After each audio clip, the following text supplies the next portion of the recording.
podcast. That's right, everybody. Welcome to the Scene Snobs podcast. I'm your host, Mick Manhattan, joined as always by my partner in crime, Mr. Paul Done and Done. How you doing today, sir? Doing good, man. Just tired of being in the sun because I've been in there all day, but that's okay. Oh, blah, blah, blah. He's talking about that sun again. We all know he loves that son. And another son that we love, somebody else's son, of course, and that is Mr. Jason Taylor from the Three Geeks podcast. Welcome, sir, to the show. What is going on? But that intro is amazing. It is Right? Amazing. I love that intro. I have to stop forgetting it from time to time, but Yeah. Oh man, I had a good time with that one, and I already want to get rid of it. Oh wow, already? No, I like it. I want to ride it through the summer, I think, and then I'll probably have a new one in Snobtober, and then because that's not a good one for like fall, winter. No, too it's very peppy. summery. Yeah. I mean, we already have a minimal amount of people who listen to me anyway, so. And I love all of you. I want you to know that. Whether you're watching or listening, we thank you. And we want to thank our sponsors of this episode, Sticker Mule. Sticker Mule is a great place to go if you want to get any of your stickers or your business cards, magnets. We get everything here. Man, I have tons of stuff, but I don't have it anywhere near me, of course, while I'm doing the read. But I do. Actually, they offer discounts, too, once you sign up and things like that. So if you sign up with our link below, you get $10 towards your first purchase, and it is worth it. I get all my buttons from there, all that stuff. Paul can attest. He's got most of his junk. Yep. It's awesome. And I call my designs junk. Not Sticker Mule stuff. Sticker Mule stuff. It's awesome. But if you don't think it's junk, sorry, Jason, make sure to go check out snobsworks.com. That's where you can find a lot of our designs like this one, that one, and more. Jason's not wearing one. He doesn't like All right. I need to get one. I have a JDF shirt on now. I wish I had I love it. But if you don't want to go down that road and you're listening, go, and all these links are down below, or you can use the QR code if you're watching on screen. But remember, join up on our Patreon. It's a free tier. We'd love for you to join up. That's going to be our one-stop shop for all of our links, news, and more. There's going to be tons of stuff on there for just the free tier. But if you want to support the channel, there's plenty of perks on there for you as well. Give us some of your money, and we will appreciate it for sure. And then you also get into our Discord, which will be a lot of fun. But let's get to the show, because we have a great guy here, and I want him to talk about his show, Three Geeks Podcast. Jason, tell us a little bit about that, and Matt Talk, if you will. We are live Saturdays at 7 p.m. And so we've been recently started clipping out our show and putting clips on Instagram and TikTok. We had our very first TikTok get over 1,000 views. Not only did it get over 1,000 views, it's at 84,000 views right now. Yes, and viral, baby. Granted, it was a bit of a baity clip. Is a clip of Chris Candy talking about his dad John, so we kind of baited the audience to get into it, but no, that's not bait. You did that interview. Be proud of it. You did great work. And then Matt Talk, we're live 8 p.m. We're now weekly, talking about everybody's favorite Southern lawyer. Yes, actually, no. Let's stick on that a little bit. I don't want to. So Matt Talk, yes, it is an episode by episode rewatch, and you also watch the movies. You've had interviews with some of the stars. It's a really well done rewatch podcast. I've learned a lot about rewatch podcasts from listening to it, and you guys do a great job. And it makes Matt Talk interesting. Now, I will mind you. Here's the fun part about Matt Talk that I like with you guys and what you do. I have not listened to every episode because I have not watched every episode. But from time to time, I'm on Pluto TV, and they have a Matlock channel. And I go on and I'll watch an episode, and I have to make sure to watch Matt. I like watching it personally, but I do like the podcast as well, Matt Talk. And it is very cool. I hope you guys go check it out. But the Three Geeks podcast as well. You guys do an awesome job. Great guys over there. Love them. But we want to talk about annoying people today. Not the good people. We want to talk about the annoying people and the annoying people of movies. I don't know why this bugged me so much the other day. It was just one that popped in my head. I don't know. I was watching If. My son put on If. He was watching it. And that was my second watch. And now he loved it. He's 7. He's a sweet kid, sensitive kid. And I think that really hit him. He's really got a lot of imagination. So I think he really enjoyed that one. There are some annoying ass characters in it. And now I want to get into this a little bit about what we think and why these characters always end up to be annoying. But let's start with Blue from If. Jason, you have a chance to see this movie yet? No, not yet. I want to, though. I like Ryan Reynolds. It's automatically got me with Ryan Reynolds. This is one where I might say, I mean, hey, go check it out. I'll never say don't go see the movie. but I don't think Ryan Reynolds saves this one. It's That's very sad. cute. It's like John Krasinski's Some Good News, the movie. It's like, we're gonna make you feel good. It just you kind of, and this one character that Steve Carell plays is called Blue, which is big purple grimace looking guy, and I'm not kidding. You're not. And he's just annoying throughout the whole thing. Who dreams up their if being annoying as hell? Well, I mean, some arguments, some kids are annoying, so I'm sure some kids' imaginary friends can be annoying. But like, Damn, it's the so hard toasted to- marshmallow, there were so many weird imaginary friends in that I did not. A glass of water, like what the fuck? Like, Oh god. anyway, sorry. Oh my god. Enjoy watching it. I'm curious what you're gonna think about it after you watch it, Jason. More annoying than Drop Dead Fred, the character. Oh my god, you want to hear a story about Drop Dead Fred? I don't know if I've ever told on the air before. Ooh. Well, I don't know if I should tell this one. Yes, you should. I don't want to tell this one. Okay, then don't tell us. I don't know if I should tell this one. We'll save it for the Patreons. There we go. So you guys should go ahead and get on one of those tiers, and then you can hear the deep details of whatever the story is, because I know it's good. It's awful, but it's good. Okay. I don't know if I can do this. I don't know if I should do this. All right. I'm trying. I really am. I realized on a podcast, listen to some dude laugh about something they have no context of or whatsoever about a movie that is arguably very bad. With a very annoying imaginary friend. But okay, that's fair. I'm not talking about him. But Phoebe Cates. Facts. I don't want to do this. All right. All right. So now shut up, Paul. Okay. You throw All right. curveballs at me all the time. You got to give me a chance to walk the tightrope, all right? I didn't even step out yet. You got to give me a chance. You got to be the guy. Go do it. Step on the rope. I'll do it. I'll be the devil. There you go. See, Jason's doing it. Go ahead, man. It's the first movie I ever jerked off to. Yes. Hell I wonder yeah. what mine was. I was like say 12 and it was on and she was Proud of you. beautiful and I just don't know. And now Phoebe Cates knows that because it's out in the air. It's out in the- well, she will know that. At least yours was a real person. Mine was a cartoon. So Oh, who's yours? Oh, it's like, let's guess. We get it's a Disney movie. I'll give you Oh, a- even better. Oh, wait, no, that could be if. Oh, Jason and I each get 3 guesses. Okay. Jason, you want to go first? You go first. Pocahontas. No. Little Mermaid. It's that fish half, isn't it? Mm-mm. That's a good runner up though. It's not Jessica Rabbit, right? Nope. Because technically there were Disney characters in it, but Mm. it's not a Disney movie. You're right. Oh, what you got, Jason? Was it Snow White? Nope. Was it? God, I'm trying to think. Oh, I want a hint. Was it 2D animation or like Pixar type? Oh, it's 2D. Okay. I think should be. Oh my God. Was it? Is No, this okay, movie they getting remade very soon? They already did a live action of it within the last 6-ish years. The Lion King. No, not the Lion King. I hate you, Jason. I mean, all I can get it, but yeah. Oh my God. Lion King. Oh my God. I don't know who to go with. Oh my God. That would be a weird one. Just for the context of the movie. Mulan? Mm-mm. All right. What you got for us? Belle from Beauty and the Beast. Ah, that makes sense. She was so bookwormish. So, like, I felt like you would. I felt like that's very violating because she's her type of character. Although the Beast won, so and Gaston was no different. Anyway, Jason, what was your first movie you jerked off? I'm trying to think about this it. I one don't like- know. I mean, American Pie comes to mind. It might have been the naughtiest scene in American Ah. Pie, but I don't Okay. 100% remember. That's your first. I mean, I movie? definitely did to that scene quite a few times, but But like, it's not even like mine was first time ever. I was a ever. late bloomer. It got no. I'm not. Whatever it is, it's just like so. Like I understand if like some people's first time ever wasn't to a movie. You know what I mean? Oh, I got you. So, first movie, American Pie.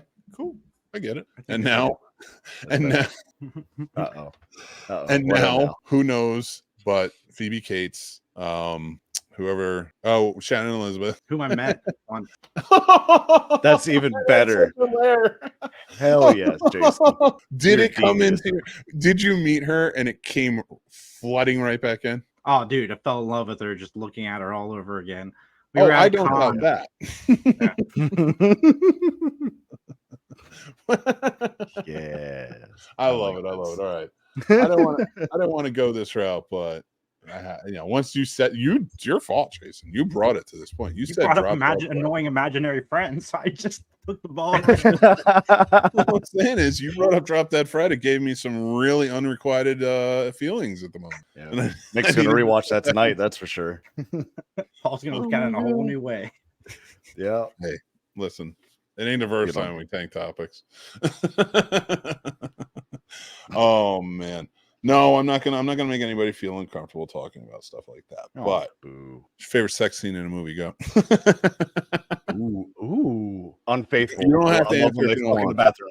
It's Diane What? Lane when they fuck in the bathroom. Oh, that was a good one. Unfaithful. Fucking hell, man. Yeah. Her feet hit the wall. Man. Oh, sorry. I shouldn't have I done it. mean, too. and I'm thinking of like mainstream movies. I'm not thinking of like softcore or anything like that because it's supposed to, like it's supposed to have that. Like it's supposed to be ranked there. Wow, this is Unfaithful is a mainstream, right? Yeah, that's it works. Yeah. No, it definitely works. Taking Lives with Angelina Jolie. What a good one.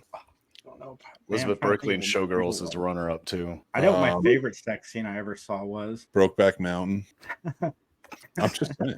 Deliverance. It's Pride Month. Why would you do it like that? Why? That's a beautiful scene. It's not a beautiful scene. That is a great movie. I don't stroke my dick to it though. I didn't ask you what you stroked your dick to. I said what's good sex scene in a movie. Don't be dry. We're progressive. I don't know what you're doing down there. We're in the South, goddamn it. Sex scene is pretty awesome. It doesn't have any nudity though, but it's pretty awesome. Which one? Which one? Ace Ventura Pet Detective sex scene. Oh, and Okay. which one? Oh, okay. With all the animals in the room. Yeah. Oh, Jason, we're gonna get one out of you one day. That's just like fucking Debbie Does Dallas. It's just fucking Dude, Debbie Does Dallas, man. Late at night, one night I was flipping through the channels and they used to play porn on this channel. Maybe it was Spike TV without the sex, so it was just the scenes. Debbie Does Dallas works very well as a comedy, like a really bad comedy. I bet it does. Jesus Christ. What is it, 15 minutes long? I think like 22 minutes long or 20 minutes long or something. That's awesome. I forgot about Spike TV. Man. Oh my God. I don't know why we're going this route, but fuck it. Let's just do it at this point. I used to watch Blind Date on Spike TV all the time. I used to love that show. The little blurbs coming up. Oh my God. Blind Date. Remember? Oh, okay. Here, see, I'm taking it out. Don't worry. Remember pop-up video? Mm-hmm. Dude, I thought there'd be more excitement. Like in my head, I had a lot of excitement. I'm like, when I say this, they're gonna be like, yeah, greatest fucking I used to thing love you've pop-up ever said. video. And as soon as I said pop-up video, the man who's the same age as me and my young Guatemalan friend didn't give a fuck. I love it when they used to put that on DVDs where you have pop-up features during the movie that would tell like trivia things, kind of like the old pop-up videos. Yeah, no, I'm down. I love that stuff. It was just fun, man. And that was like the last of it, in my opinion. Like when that ended, when VH1 really ended its morning music and pop-up video and stuff, like it was just done. You weren't getting anything like we used to have on music video channels. I think there is an MTV channel that plays music videos like half the time now. I think it's like MTV 27. But it wasn't just the music videos. And I'm going to be honest, like in the early days it was, but there wasn't just music videos. There was awesome interviews. Like Kurt Loder and the news he was just as informative as any other channel. He was a voice of a generation and beyond for a little while. Like, I would say Gen X and millennials. That Kurt Loder brings Gen X and millennials together. Yeah, and even the shows that MTV had, it made sense to the generation and what they were going for, like Singled Out and Beavis and Butthead. Do you remember Singled Out, Mick? I do remember Singled Out. Dad every day. And you know what's funny? Those shows worked because they weren't all year round. They were like the summertime shows when they're really having fun, and then during the winter they'd have some other shows.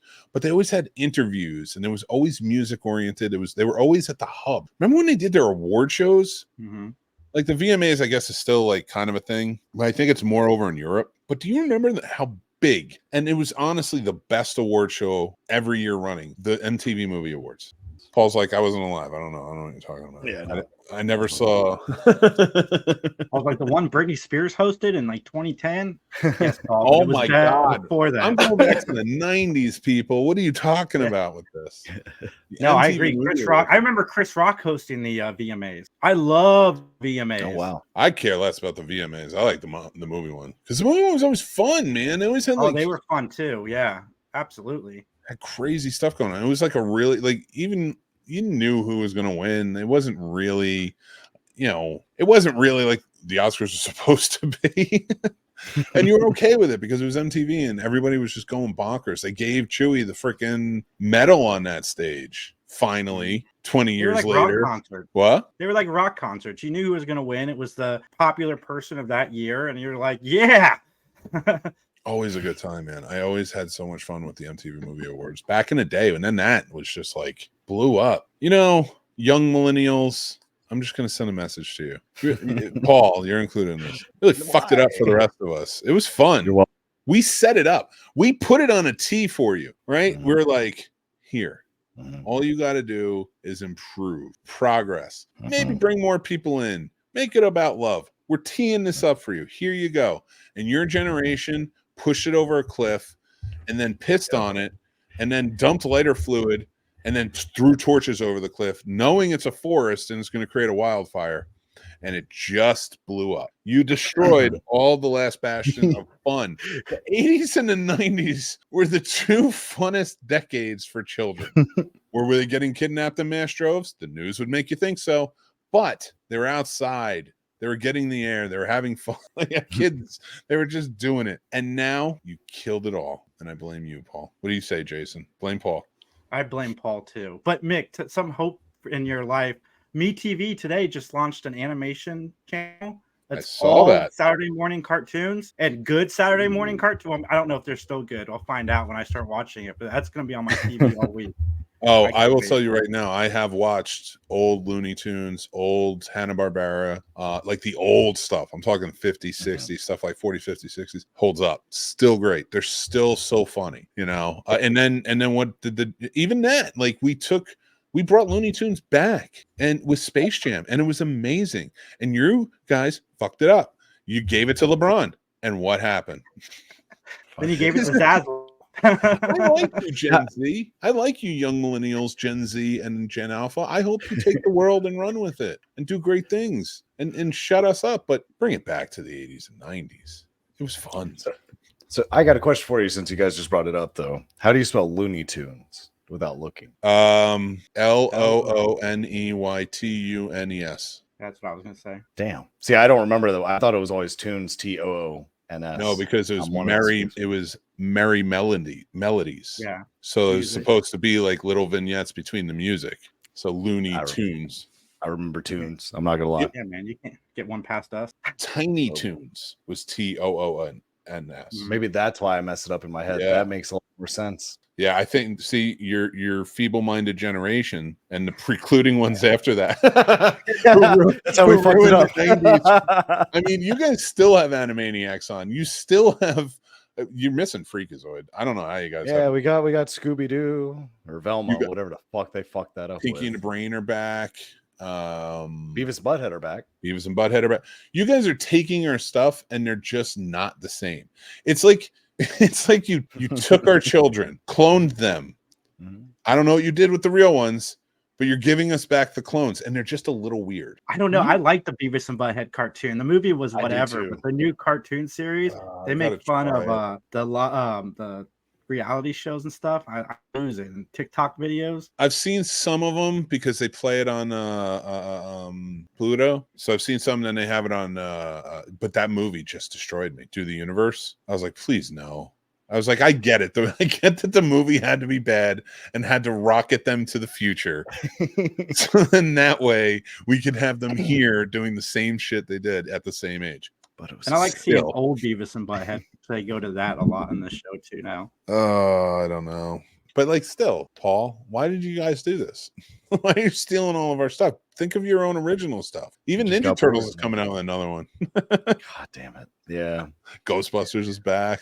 No, it's not. Just It's gone now. It died. That last movie killed it. No, it'll be back. If anything, No. it will be a TV That one show was or so another bad. cartoon. I 100%. hope not. They Or did it Jason like Reitman. Now, will maybe take if the you were reins. maybe if you were a patron and you saw our movie news stump, you would know that I was right. I'm just saying. But plug. Not for you. Shut up. I think Jason Reitman is not going to let somebody else direct the next one if they make another movie. I think he's going to do it again. I hope not. I Good. think I hope he does because that'd be smart. I think they should just move on with somebody producing and directing it now and tell the family story. Or if you don't go, see, that's the tough part. You have to tell the family story because they're in the house. Yeah. You know, I I wouldn't think- mind a Ghost Corpse movie though. Sorry. Yeah, it would be a bad idea. I think the last movie suffered because instead of making it about Phoebe and having the family around her and then the other guys like even more on the outside, they wanted to tell everybody's story at once. Let's get them all in the movie. Let's do it. I 100% agree. I honestly, they gave me the perfect amount of old Ghostbusters, and you got all 4 of them in that afterlife, and I loved it. That was my son. Okay, this is a perfect example of what I'm saying. So what happened was Jason Reitman, who kind of bridged that gap, right? I think he's about our age, maybe a little bit older. He grew up on set with his dad and stuff like that. So when he did Afterlife, that was such a mission of love for his father, for Harold Ramis, who he knew, the guys. He told a news story. He tied it in well, and he gave us all the fan service we needed. You know, this one, then he hands it over to like somebody like Paul, and they fuck it up. I don't know why. I don't know why Paul's my antagonist today, but I'm just having so much fun because I know it bounces off him. Oh yeah. Oh, you know what? I'm buoying as shit. I do want to talk about something. I'm going to get a little topical. What do you guys think about the super suit? I like it. Like I said, I'm commenting on your post. I didn't notice the loose fitting thing until somebody in the comments section called it out. Now I can't not see it, but I still like it. Oh, yeah. It's different, but the same, if that makes sense. You know, I get it.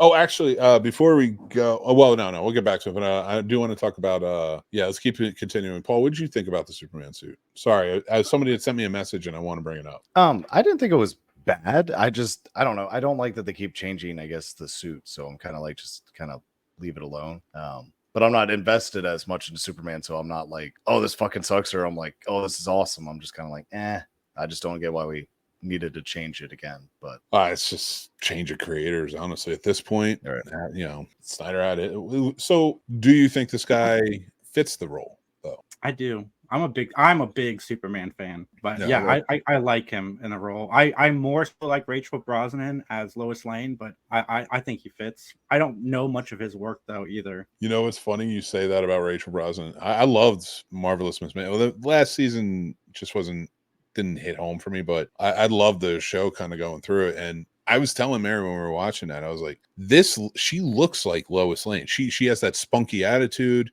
I was like, if they did a 50s style Superman, like she should just play this. I was like, it would work, but like, cause she's that go-getter, but like without a family and stuff, if you cut that part out, like it's Lois Lane. She's determined on her job. And when she got cast, I was like, yeah, I guess somebody else sees it, but I was like, but it's up to date. I was like, I don't know if she could pull that off. Fucking nails it, dude. She looks just like she looks like what I imagine Lois Lane is. You know, in fact, I'm so annoyed that I feel like they miscast it since Margot. I did like Erica Durance on Smallville. I did too. So I do want to jump back on to annoying characters real quick. I realize I'm kind of going all over the place, but we did have our amazing Snob Nation answer the question, and I want to run it down, the annoying characters that they say, and you tell me if they're annoying or not. I will as well. So Master Shake, Mr. Dan himself on the Betting Bros says Newt. Always Newt from Aliens 2. I don't mind Newt. He's going to hate me for saying that, but what do you guys think about Newt? Was she an annoying character? I didn't find her annoying, I don't think. I've only seen the movie once. Yeah. Wow. Oh, man, we got to do a watch party. How'd you do that? How do you only did you not like it? Yeah. No, I saw it recently for the first time. Wow. Oh my God. Wait. Let's go back. This is going to drive you guys crazy. I've seen the Alien movies in I want to know what story you thought. order. I saw Prometheus first, then I saw the second one, Covenant or whatever it was called. I think that's why I like those movies more than most people did, because those were my first Alien movies. And then I saw Alien, and then I saw Aliens, and then I saw half of Aliens 3. Okay. Ooh. Let's take Prometheus and Alien Covenant out. Great, you like? We get it. What did you think of Alien? Oh, dude, fantastic! Great slasher movie in space. Oh my god, right? Like it's just such an amazing film. Oh, and so Which so one? go ahead. Which one do you enjoy better? Since there's always that debate: is Alien or Aliens better? Which one do you prefer? As being a more of a horror fan, I like Alien better, which is why I'm so excited for Fede Alvarez to do the next one. I dig it, man. Like, this is so cool that you're watching it and you're getting ready for Romulus. Yes. Oh, and you're halfway through 3, so we got to check back in with you. I want to see what you think of 3, because a lot of people don't like that one, but you coming into it from a different angle, I want to see that changes your perspective. I also are you watching the theatrical cut or the director's cut? I think the director's cut. Oh, is it a bull or a dog? I don't remember. Alien gets into. Oh well, whichever one. I think you should watch both and compare, because they are slightly two different movies, and I really like that. Well, not completely two different movies, but like in a way with the Alien. That was well done. And yeah, then Aliens 4. I'm sorry, have fun with it, but at least you got the, we'll see how that goes.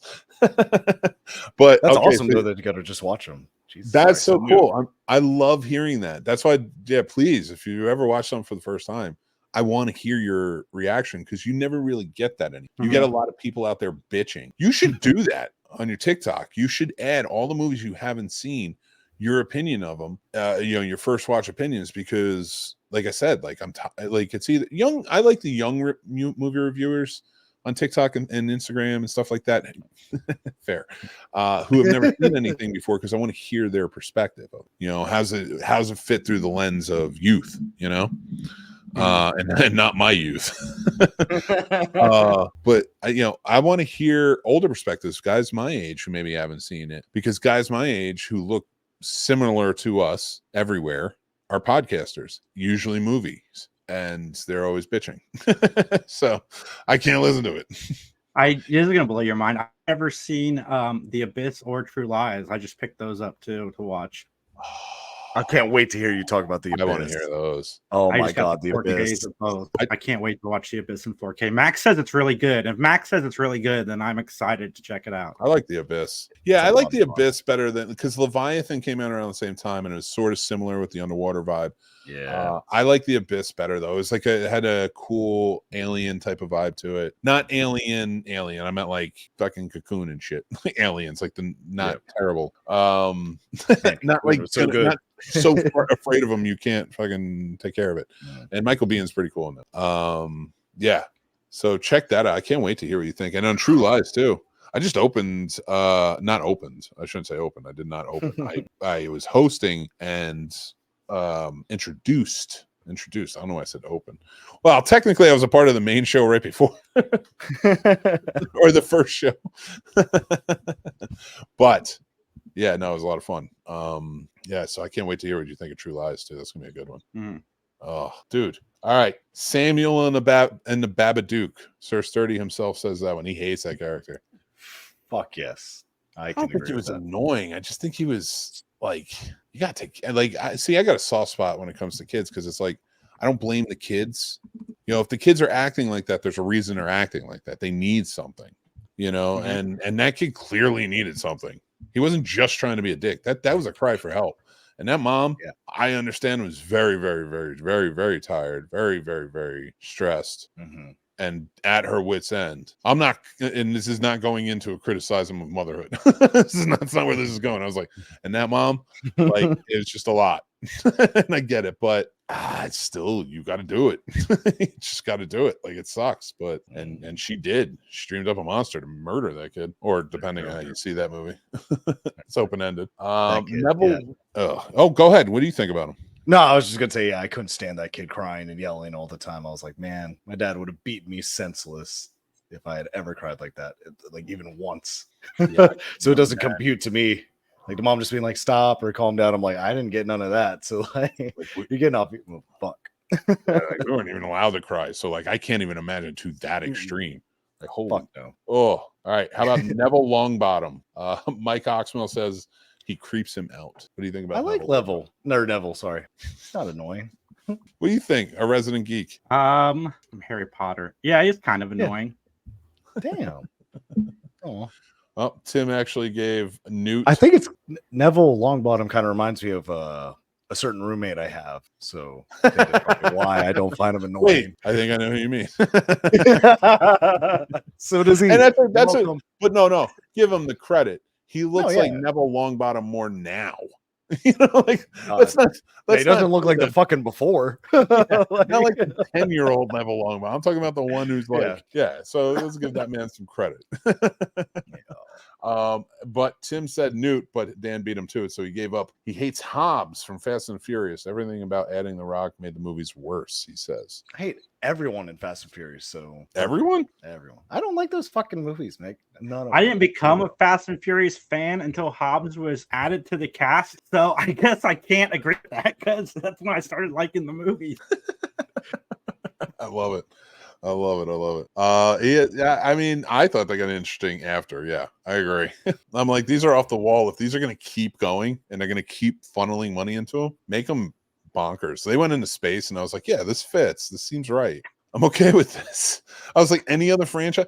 I was annoyed that they jumped the shark in Endgame and went back in time a little bit. Like I read comic books. I understand time travel is possible in the comic world, but I was just kind of like, I was like, all right, it's just too like. And I love time travel movies. Like that's my jam. I love books and time travel movies.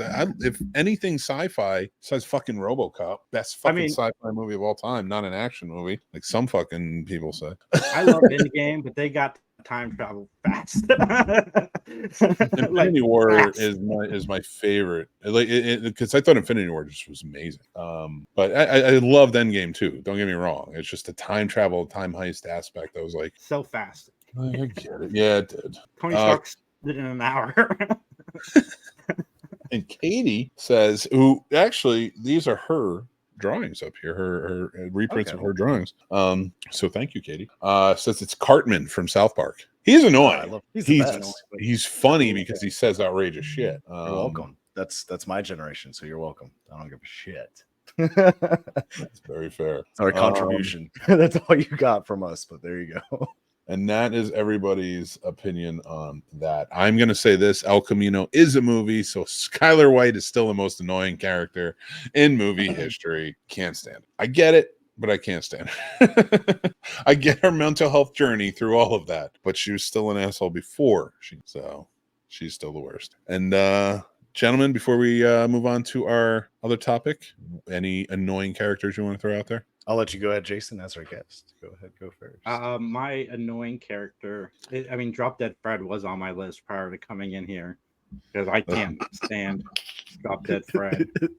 For anybody who somehow jumped into this recording halfway through for some accident and is hearing this moment, go back and find out why Drop Dead Fred is so much fun.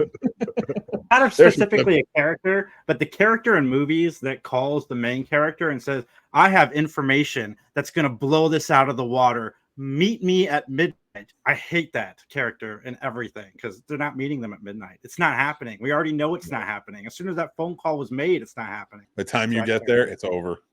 They're dead.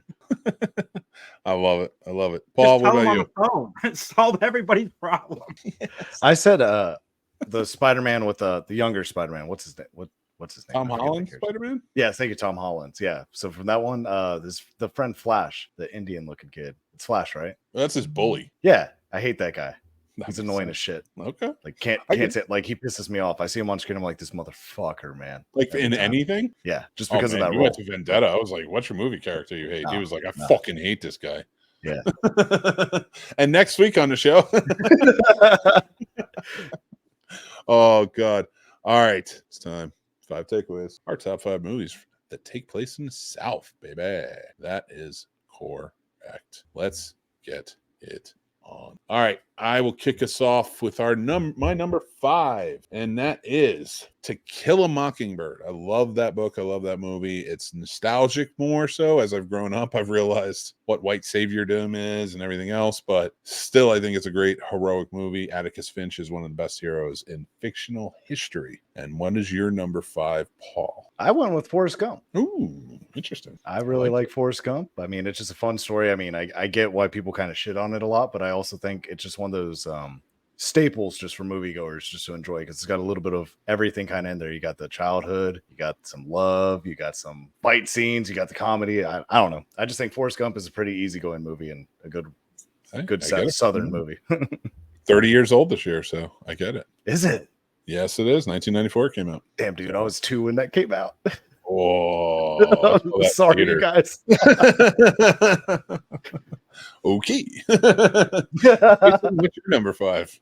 My number 5 is Hard to Target with Jean-Claude Van Damme. This movie is awesome.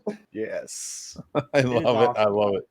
Where in the South does it take place? I think I looked it up. I think it's in New Orleans. All right. Yeah, I think so too. I think, you're in Louisiana. And because you go to the bayou, it's only punches a steak. And Paul, where does yours stay? Alabama, right? Yes, sir. I feel like a lot of mine were Alabama, to be honest. Uh-oh. He's moving to Alabama. That's where he wants to go. Roll Tide, baby. All right. And takes place in a fictional town of Macomb, but it is the South. I don't know. Alabama. Where in Alabama is To Kill a Mockingbird set?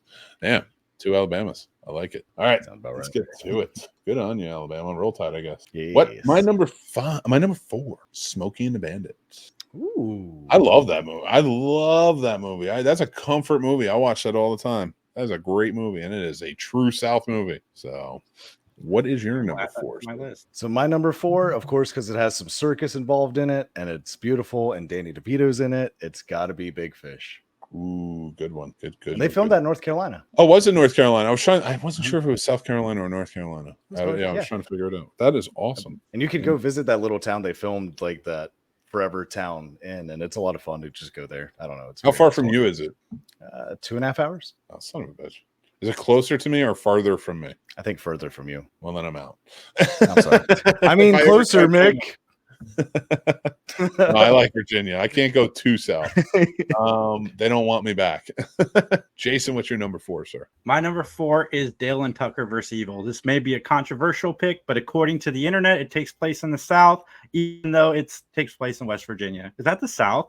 It's part of the Bible Belt. Well, no, actually, I would. The internet said it's the South, but It depends. Okay, so yes, would I consider it the South? Because it's a Southern type of living. There's a lot of South. It is just as much South as like any other one down here. Like I think it really does hold its own. And West Virginia is beautiful. It is a beautiful state. But if you are considering it in the terms of the Civil War, I don't think it was considered the South. I have to double check, but I mean, yeah, for all intents and purposes, it's the South. I live 20 minutes.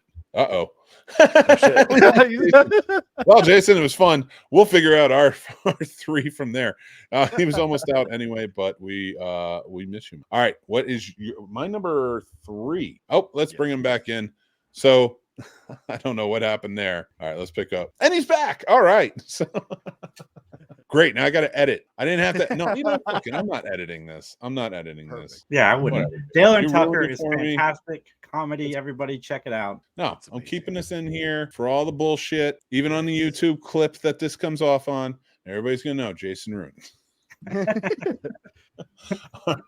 What is your, and I'm keeping that whole thing. I don't even care. All right. My number 3 is Big Fish. I love that movie. We just talked about it, so I'm not going to dwell on it too hard, but I will say this. That movie, if you haven't seen it, absolutely 100% do it. It's one of Tim Burton's absolute best. And Paul, what is your number 3? Well, my number 3, because keeping up with Pesci a little bit, I'm going to say My Cousin Vinny, because it does take place in the South. It definitely does. Alabama. I love that shit so much. It's so good. It's so good. I'm not gushing over it right now. What's a youth? A Ute. I can't even say it like you New Jerseyans. It's a New Jersey. He is from Jersey. He's from Newark. And my friend, what is your number 3? Paul, this is why we did Scary Stop so well together, man. My number 3 is My Cousin Vinny. My dad took me to see this movie when I was like 8 or 9. That's awesome. I was way too young to go see this movie for sure, but yeah, it's so funny. Oh, so good. Fuck yes. All right, my number 2, Steel Magnolias. Fantastic Southern film. It's really well done. Don't tell my wife because she'll make me watch it over and over again. That's her favorite movie. I'm And gonna tell her. worth a watch. Don't get me. First of all, newbie to marriage. I've seen my wife's shit over the year. It's not like I'm owing it, like I've been hiding from it for almost 10 years. I've seen this. You watch your wife's stuff. You're newer to it. You gotta watch all the crap. Well, it's not crap. I'm just kidding, of course. Steel Magnolia, because she probably this is recording. So anyway, let's have fun. Whatever. It's always a ball here. Yeah. Steel Magnolias, great film. If anybody has checked it out, really well done drama with a lot of heart and comedy to it too. What is your number 2, Paul? My number 2 is it's a loving story about family with a little bit of revenge and people being in the wrong place at the wrong right time, and that's the Texas Chainsaw Massacre. That's Texas. Does it count as the South? Texas. I feel like Texas just like doesn't consider itself the South. They consider themselves just like their own thing. Do we not count them? Fuck. I will count. We'll take it. I say like 40 down is the South, so that's where my mind's at. Oh, I don't know if you know. I don't know where's 40. It just goes straight across from North Carolina. It's near me. It's right here. It just goes. You are not the South, and we're the North. Get the fuck out. The South. Well, maybe Ohio down there is, but I'm not the South. Virginia, I'm not saying you're not Southern. I'm not saying they're not a little Southern, but I was like the one they fought over the most. Because there's so many Northerners up there to fight them back. That's what I'm saying. I'm just saying, I'm trying to figure out if Texas is considered the South or not. Damn. It's defined by the U.S. federal government and includes Alabama, Arkansas, Delaware, the District of Columbia, Florida, Georgia, Kentucky, Louisiana, Maryland, Mississippi, North Carolina, Oklahoma, South Carolina, Tennessee, Texas, Virginia, and West Virginia. Boom. No Texas. It's all. I'll come. I'll do another one then. I had a backup. So no, it said Texas. Oh, Texas yeah. I'm an idiot. I was just reading them all off, so now we have the definition. How is Maryland the South? Because that's confusing to me. It is. It is. Is it? That's fuck. I would even argue like half of New Jersey is the South, because I swear to God, if you are like where I grew up and then you go down into the Pine Barrens, and I'm not putting it down because I always loved going there, it's a different world. It feels more like here than it does up where I grew up in North Jersey. It's weird. Yeah, it's cool, weird, but it's weird. I feel like y'all got them northern hicks. See, we got them southern. We got southern rednecks down here. We ain't got no hicks out here. That's a northern. Yeah, I would say Hicks. I'd say Hicks was a good one for. I'm not fucking with West Virginia. They're too powerful. I don't mess with West Virginia. No one does. Man. I love you, West Virginia. I do. I don't think Pennsylvania's cool too. Pennsylvania, yeah. Anyway, we're doing geography. No, sorry. Number 2, sir. My number 2 is To Kill a Mockingbird. I mean, Mick said it all. The movie is fantastic. It's one of the movies that I was forced to watch in school, and I've loved it since. Very, very well done movie. I dig it, sir. Very cool. All right, and let's start with our number 1s, and that is, for me, My Cousin Vinny. It's hard to argue, but that is, I can watch that movie over and over again. It is a great law movie. It is a great acted movie. It is a great just comedy in general, and from the South, it makes it so endearing and lovely. Unless you get arrested for shoplifting and or murder. My number 1 is The Outsiders. I absolutely love The Outsiders. I mean, everyone does, but yeah, I love that one. So many great names. It started with that, and it's a fun movie. I guess we've learned today the greatest Southern actor of all time is Ralph Macchio. My number 1, rest in peace to Donald Sutherland, is Time to Kill. I learned so much about just life in general watching this movie. It's like the first thing where I realized racism was still around watching the movie, and it's such a powerful movie, and it got me into reading, because after I watched the movie, somebody was like, you got to read the book. So I read the book, and I noticed like the big difference between movies and books, and yeah, a lot of stuff happened for me with this movie. I love it. The performance, Samuel Jackson not being nominated for an Academy Award for this movie just is insane. He did such a great job. Everybody was really well done in it, and I gotta say, like, Matthew McConaughey at the time gave some really good, intense performances and other things, and I don't think people gave him enough respect when he came into this. But they definitely did once he came out of it, because he did such to lead this whole thing around this amazing cast. Jesus, man, it was a great movie. Great choice. Thank you guys so much for joining in for 5 takeaways and joining in for the show. I want to thank our guest Jason from the Three Geeks podcast. All right, can we pause for a sec? I know I'm messing up. You don't need to step on it. Just give me 1 sec. It's been a long day. I'm trying to get through. I know you are too. We'll get through real quick. Just let me finish this. It's going to be an edit, so I need to keep track of the time. All right. So thank you so much for joining in for the man. Thank you so much for joining in for the all right. You know what? Thanks for joining in from I can't do it. Sorry, it's been a tough day, so I'm trying to catch it. You okay? Right. You're good. Give me a second. Let me catch back in. Edit all this shit out. Thank you so much for Jason from the Three Geeks podcast. Jason, tell us what you got coming up on Three Geeks. Remake Revolution is back this week. One of my buddies, Zach, reached out and said, let's do Remake Revolution again. And then a week later, Mick reached out to me and said, let's do Remake Revolution again. So we're going to start doing it again. We got Some Nobodies coming up this Saturday. And then sometime in July, we're going to have Mick and possibly Sturdy join in and do an episode. So that's what we got coming up. And we got some fun interviews. I talked to Burt Ward for what seemed like forever today. Nice guy, lots of passion. Sat down to do a 30-minute interview. We talked for about 55 minutes. And I love the guy and his passion. But you ask Burt one question, he can go for 45 minutes. So it's definitely an interview you guys should check out.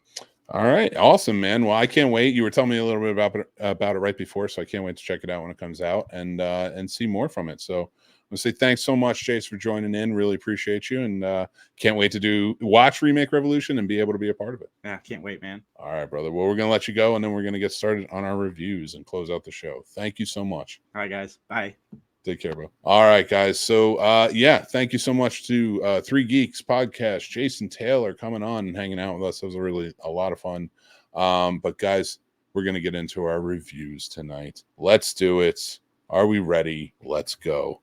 Tonight, we are reviewing the movies Inside Out and The Bikeriders. That's right, everybody. Let's check them out. Let's start with Inside Out. Nice. Oh, what did you think about Inside Out? So typically I like walking into it, I'm like, the sequel, kind of is always going to suck for the most part. So I was walking in with kind of lower expectations in the first one. And I was surprised they held the same flame that they did with the first one. There were some teary moments in this one. I'm not going to lie. They kind of threw me off because they did a great job at conquering emotions.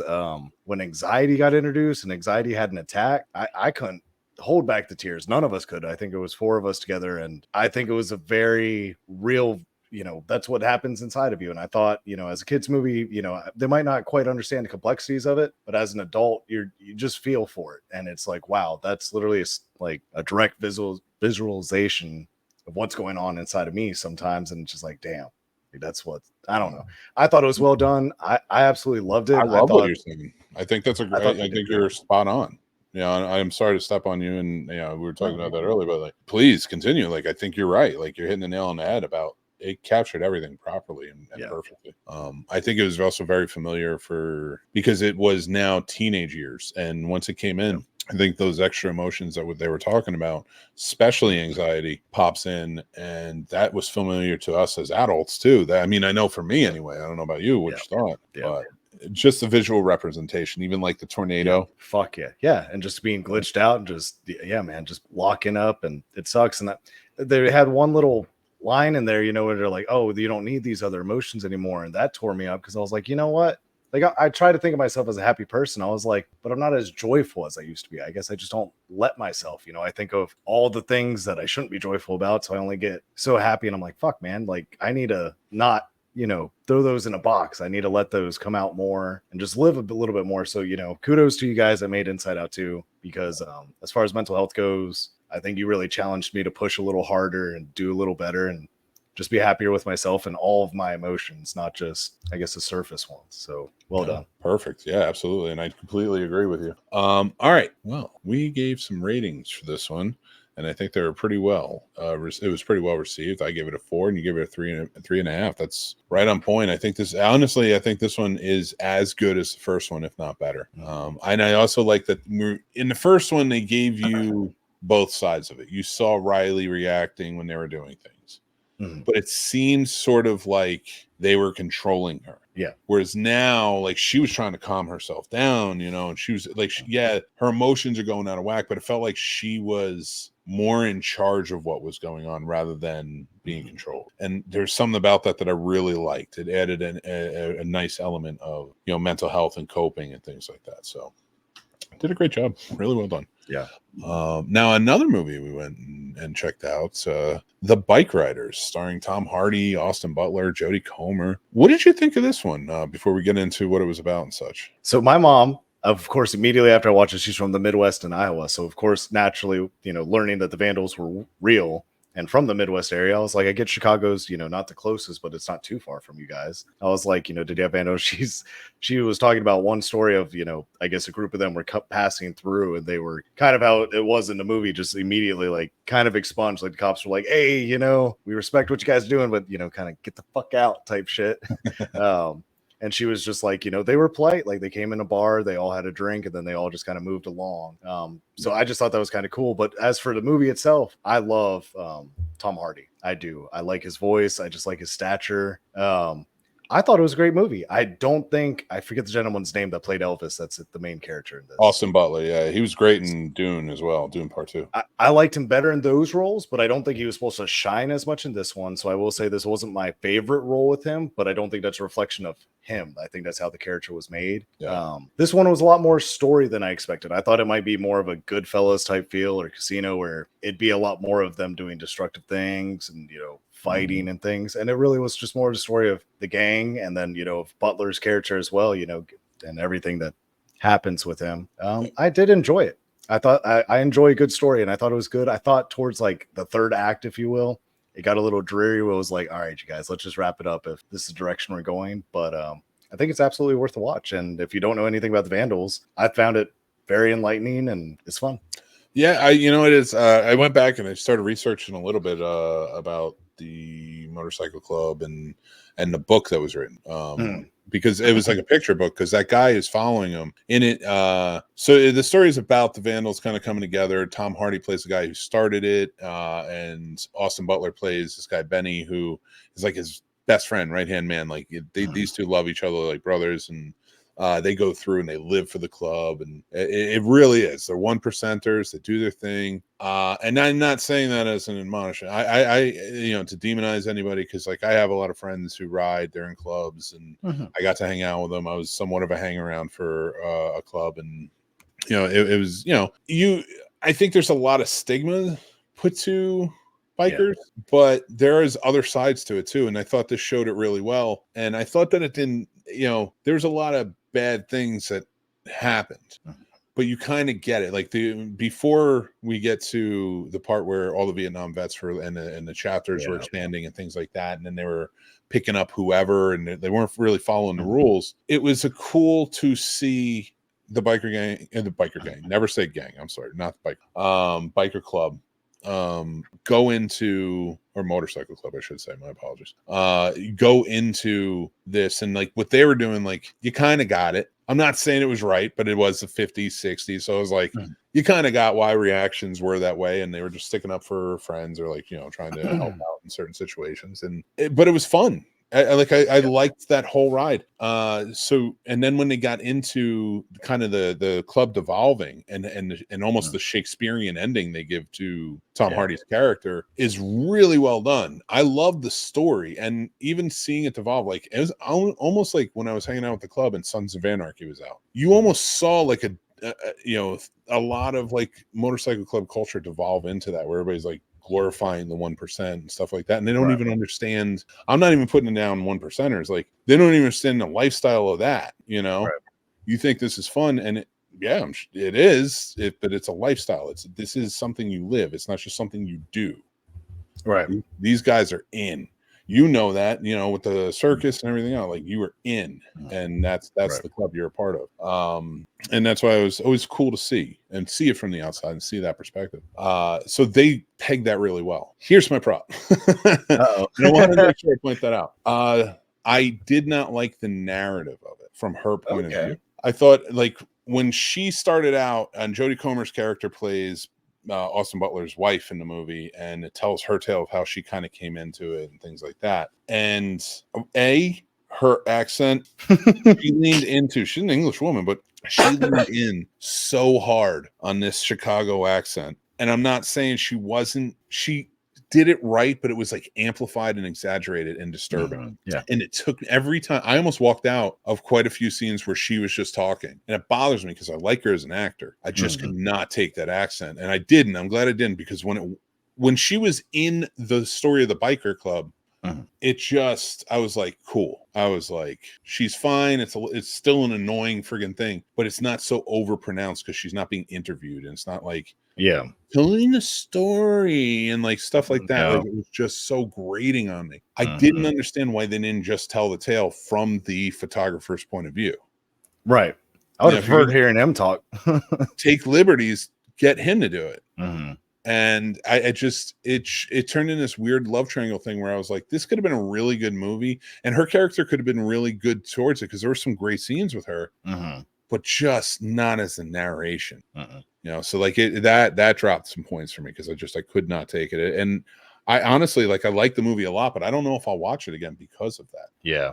So that burns rewatchability factor for me. So that's why on this one, and we were both agreed on that, 3 out of 5. Yeah, we were both there. But I do say check it out. Like, you may like it more than I do, like anybody watching or listening, and I'm sure Paul thinks the same. You know, you could love her accent. I didn't. I thought it sounded like someone trying to do a really, like, trying too hard to almost sound Boston, and they're clearly not from Boston. That's what it reminded me of. It didn't even. Oh, she had that. She had this Chicago, like the nasally. Yeah, she had the Chicago like, and like sound. And to listen, me, Chicago, I'm sorry. Oh, I'm sorry. I'm sorry. No, you're good. I'm cutting you off. I just want to say, like, on top of that, like, it does sound Chicago, but like, it's just exaggerated. I'm not saying that Chicago women sound like this. Like, you sound more like she does when she's in the story. It's just so exaggerated when she's telling the tales, and it's like, God. Anyway, please proceed. Oh, I was just gonna say one thing. Because of course I was talking to both my parents about it, and I was like, we were just talking about differences in ages, right?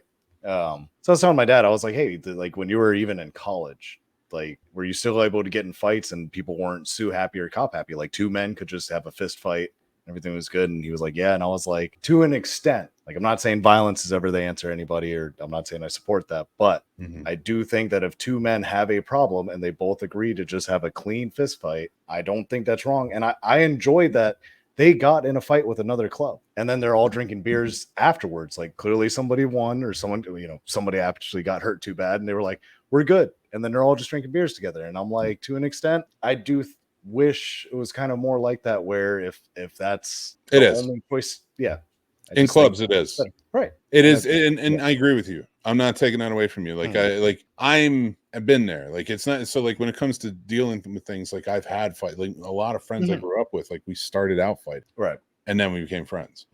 So, like, I definitely agree. It is like that in the clubs. Still, they'll still duke it out if they have to. It's not like they go right to it. Right. But if there's a challenge, it's like, you two take care of business, and then it's done. Let it go. And I do agree with you. Like, I don't think there's anything wrong with that personally. But you know what there's also nothing wrong with? A mixed movie pick for this week. Ooh, that's right. And it's also our classic film review for tomorrow from 1995. It is the movie Friday. Hell yeah. It's a You ain't got no job. You ain't got no weed. What you do? Fuck, man. Smoker. Sorry, Mick. No, you're good, dude. You're all good. I'm good. Please, big it up, please. Man, I love that. Yeah, so we're finishing off. We did our classic film reviews. They're all dedicated to the month of June for Juneteenth. I'm misspoken all day today, but Juneteenth, and we're celebrating Black cinema, Black filmmakers. And it's been a really awesome ride to rewatch a lot of this stuff, and you can go back, check out the older episodes this month. And so Friday is such a great movie. If you haven't had a chance to check it out, it's great comedy, but it's great. Just well acted, fun movie about the day in the life in South Central Los Angeles. And Ice Cube and Chris Tucker kill it. Absolutely kill it. Everybody does. But I don't want to overdo it, because you're going to get the film review tomorrow. Go check out Friday if you haven't. Paul, you have anything you want to say about this movie before we go? I mean, it's a classic. That's a staple for all of us. I just remember First Days, maybe smoking certain substances and just watching that movie and just loving every second of it. It's, to me, that's an urban Cheech and Chong, if you will. So I really enjoy how Friday does it, and I just think it's a lot of fun. I love it. And that's true. It really is. And so, guys, if you want to learn more about the movie, how it was made, and who was behind it, check out Classic Film Review. Tomorrow we'll give you all that and our review. That goes up at midnight. But thank you, guys. And I want to say thank you again to our sponsor of the show, Sticker Mule. Thank you for joining in and helping us out. Go get your $10 free towards $10 off towards your first purchase. That's right. Use the link down below. And yeah. Remember, if you want to stay in the know, you got to join up on Patreon. There's a free tier, and you'll get our information. We get our newsletter every week. You'll see all the fun stuff coming out. We don't want to email you. We don't want to inundate you with emails, and you're never going to go and see it. Now you get a chance to follow, and if you want to read what's going on with us, or you want to see some other news pop up, other reviews, links, and more, go check out the Patreon. If you want to follow, give us some of your money, help us support the channel. We truly appreciate that as well. And there's some more fun perks along the way for that one. But until next time, I'm Mick Manhattan. I want Paul, you got anything you want to say before we take off? Hey guys, keep watching, keep listening, and keep loving the magic of movies. And if you get a chance to see Inside Out, you know, there's nothing wrong with feeling any emotions, and you know, it never hurts to evaluate yourself. You know, June is still men's mental health, so to, you know, all my fellow men out there, you know, you guys stay strong. If you need help, reach out for help. There's nothing wrong with that. You know, we all need help. Everyone does. So there's no shame in that. So make sure you guys are doing what you need to do. And if you need help, don't be afraid to ask for help, because there's nothing wrong with that. I love everything you just said. You did say help like 17 times. It was the perfect sentence of saying help over and over. And it's true, because if you need help, go get help. And I love that. But until next time, I'm Mick Manhattan from the Scene Snobs. That's producer Paul, the man with the plan. And we'll be back next week live, 7 p.m. Eastern. That's right. We're back live again for our 4th of July episode. We're going to have a really good time with that. Make sure you're there for it. And we're going to be talking about a lot of fun stuff and more. We're going to have some other shows planned for you. And we're going to have some other lives coming out. So make sure you're checking those out. Horror Conversations this Thursday at 7 p.m. as well. And until next time, I'm Mick Manhattan. Again, you guys are all awesome. Make sure to be kind to each other. Take care of yourselves, because that's important. Stay classy, and I'll talk to you guys very soon. Bye.